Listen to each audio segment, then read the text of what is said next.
ओम नमः शिवाय। प्रदोष व्रत हिंदी तिथि के अनुसार यानी कि 13वें दिन त्रयोदशी को होता है। त्रयोदशी या फिर प्रदोष व्रत हर महीने में 2 बार आता है, एक शुक्ल पक्ष और दूसरा कृष्ण पक्ष। इस बार यह प्रदोष व्रत 2 फरवरी को रखा जाएगा और गुरुवार के दिन प्रदोष व्रत पड़ने की वजह से इसे गुरु प्रदोष व्रत कहा जाता है।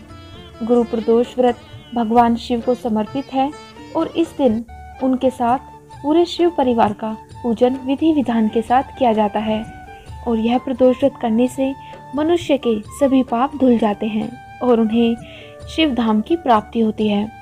त्रयोदशी अर्थात प्रदोष का व्रत करने वाला मनुष्य सदा सुखी रहता है।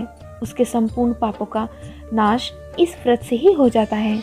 इस व्रत के करने से सुहागन नारियों का सुहाग सदा अटल रहता है। बंदी कारागार से छूट जाता है। जो स्त्री पुरुष जिस कामना को लेकर इस व्रत को करते हैं उनकी सभी कामनाएं कैलाशपति शंकर जी पूरी करते हैं। सूत जी कहते हैं, त्रयोदशी व्रत करने वालों को 100 गौ दान का फल प्राप्त होता है। इस व्रत को जो विधि विधान और तन मन धन से करता है उसके सभी दुख दूर हो जाते हैं। चलिए अब सुनते हैं गुरु प्रदोष व्रत की कथा। लेकिन कथा शुरू करने से पहले अगर आपने चैनल को सब्सक्राइब नहीं किया है तो चैनल को सब्सक्राइब और वीडियो को लाइक जरूर करिएगा। शत्रु विनाशक भक्ति प्रिय व्रत है ये अति श्रेष्ठ। 12 मास तिथि सबसे भी है यह व्रत अति श्रेष्ठ। एक बार इंद्र और वृत्रासुर में घनघोर युद्ध हुआ। उस समय देवताओं ने दैत्य सेना को पराजित करके नष्ट भ्रष्ट कर दिया। इससे क्रोधित होकर वृत्रासुर स्वयं ही युद्ध करने के लिए चला गया। उसकी आसुरी माया को देखकर सारे देवता भयभीत हो गए। सभी देवताओं ने इंद्र के परामर्श से देवगुरु बृहस्पति जी की प्रार्थना की। तत्काल देवगुरु बृहस्पति वहां पर प्रकट हुए और बोले, हे देवताओं, मैं तुम लोगों को वृत्रासुर के पूर्व जन्म की कथा सुनाता हूँ।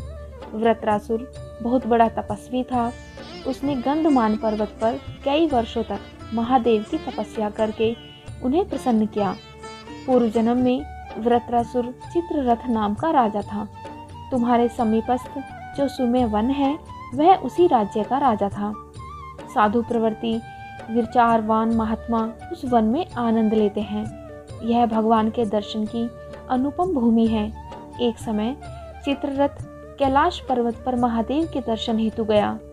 भगवान का स्वरूप और वाम अंग में माता पार्वती को विराजमान देख चित्ररथ हंसा और हाथ जोड़कर शिव शंकर से बोला, हे प्रभु, हम माया मोहित हो विषयों में फंसे रहने के कारण स्त्रियों से वशीभूत रहते हैं, किंतु देवलोक में ऐसा कहीं दृष्टिगोचर नहीं हुआ कि कोई स्त्री सहित सभा में बैठे।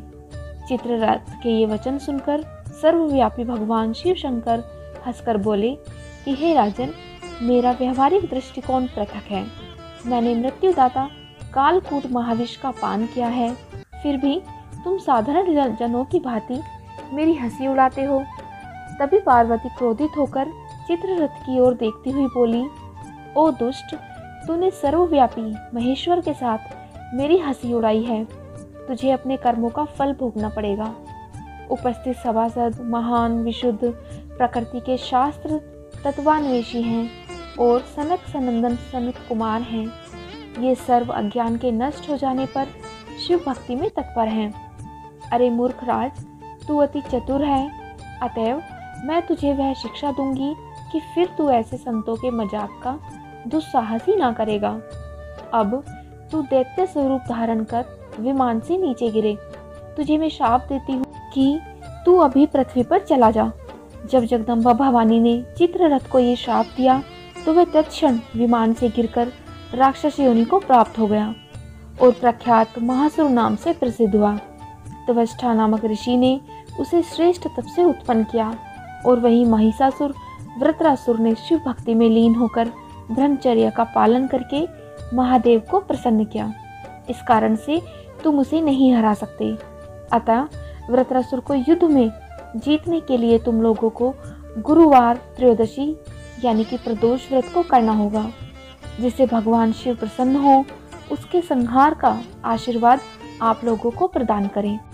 इस प्रकार गुरु बृहस्पति के वचनों को सुनकर सभी देवताओं ने गुरुवार त्रयोदशी प्रदोष व्रत का पालन किया। इससे शिवजी प्रसन्न हुए और महादेव के आशीर्वाद से देवताओं ने वृत्रासुर को परास्त किया। बोलो महादेव भगवान की जय। अब जानते हैं गुरु प्रदोष व्रत की पूजा विधि। प्रदोष व्रत पर सुबह स्नान आदि से निवृत्त होने के बाद साफ वस्त्र धारण करने चाहिए। फिर उसके बाद भगवान शिव के समक्ष दीपक जलाकर व्रत का संकल्प लेना चाहिए। भगवान शिव की पूजा करें और शिवलिंग पर गाय का दूध, दही, घी और शहद से और गंगा जल से अभिषेक करें। शिवलिंग पर श्वेत चंदन, बेलपत्र, पुष्प, भांग आदि चीज़ों को अर्पित करें। इससे भगवान शिव अत्यंत प्रसन्न होते हैं और उनका आशीर्वाद प्राप्त होता है। इसके बाद शिव जी का अभिषेक करें और इस मंत्र का 108 बार जप करें। ओम त्र्यंबकम यजामहे सुगंधिम पुष्टिवर्धनम उर्वारुकमेव बंधनान मृत्युर्मोक्षाय मामृतात्। ऐसा करने से भगवान शिव की असीम कृपा आपको प्राप्त होती है। गुरु प्रदोष व्रत का पुराणों में बहुत ही अधिक महत्व बताया गया है।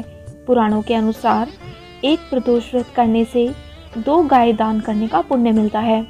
गुरु प्रदोष का व्रत भगवान शिव को समर्पित है, इसलिए इस दिन शिव कृपा से रोग, ग्रह दोष, कष्ट, पाप आदि से मुक्ति मिलती है और शिव पूजा से जीवन में सुख समृद्धि मिलती है।